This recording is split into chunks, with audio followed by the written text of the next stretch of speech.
Sind Online-Casinos eigentlich in Deutschland erlaubt und was hat PayPal damit zu tun? Ich meine, PayPal ist ja eigentlich für irgendwelchen Produkten oder Dienstleistungen, die man kauft, aber doch nicht Glücksspiele.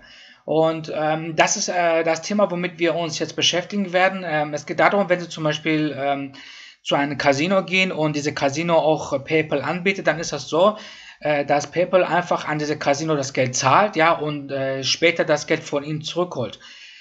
Das ist aber eine Straftat, das dürfen sie nicht. Und das wissen sie auch, aber PayPal ist sehr schlau und tut immer am Ende so, ja, was haben wir damit zu tun? Wir sind nur ein Zahlungsverkehrunternehmen, ja, was sie kaufen, das wird weitergegeben, ja.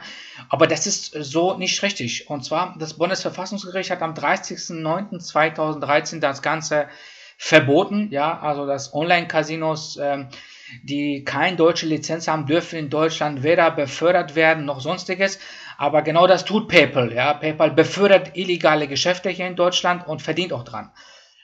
Des Weiteren kommt Paragraph 284 StGB, das ist eine Straftat, ja, also PayPal erfüllt damit eine Straftat und befördert sie auch, sage ich gerne nochmal. Paragraph 4 Absatz 4 Glücksspielvertrages ganz klar, die behördliche Zuständigkeit fehlt. Das bedeutet, sobald eine Behörde keine Erlaubnis erteilen kann, was sie auch nicht wirklich kann, ja, dann ist dieser Glücksspielvertrag sowieso nichtig.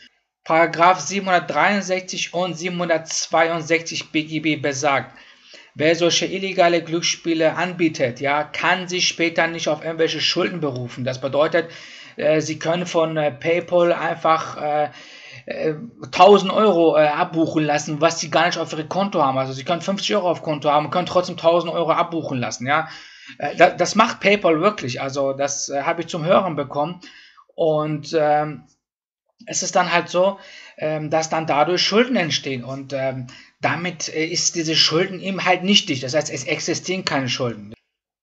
Paragraph 9 Absatz 1 Satz 3 Nummer 3 Nummer 5 und Paragraph 4 Absatz 1 Satz 2 Glücksspielvertrages als auch Paragraph 134 BGB besagen, dass ein Zahlungsverkehr nicht zustande kommen darf. Das heißt, es darf kein Zahlungsverkehr hier folgen. Und was PayPal hier treibt, das ist genau gegen all diesen ganzen Paragraphen. Anstatt sich zu entschuldigen, ist PayPal so dreist und setzt eine Inkassofirma auf sie an, ja.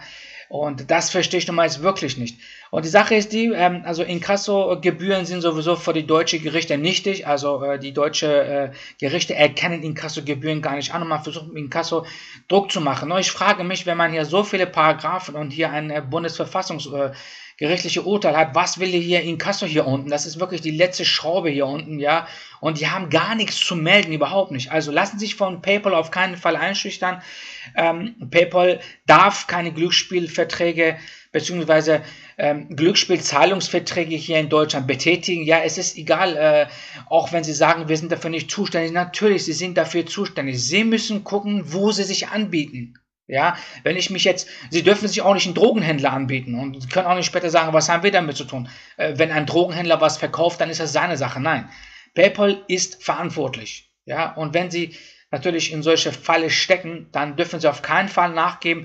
Solange von einem Gericht nichts kommt, wird nichts passieren. Das Einzige, was nicht passieren kann, ist, dass Ihre PayPal-Konto gesperrt wird und dann sollen Sie es doch sperren. Wer wer sich mit sowas Illegales abgibt, dann kann auch ruhig gehen. Ja, das ist ganz okay so. Natürlich bin ich auch selber schuld. Ich darf nicht an sowas rangehen, aber wenn sowas passiert, dann muss der Spieler trotzdem irgendwo abgesichert sein. Ich hoffe, das Video kann Ihnen weiterhelfen.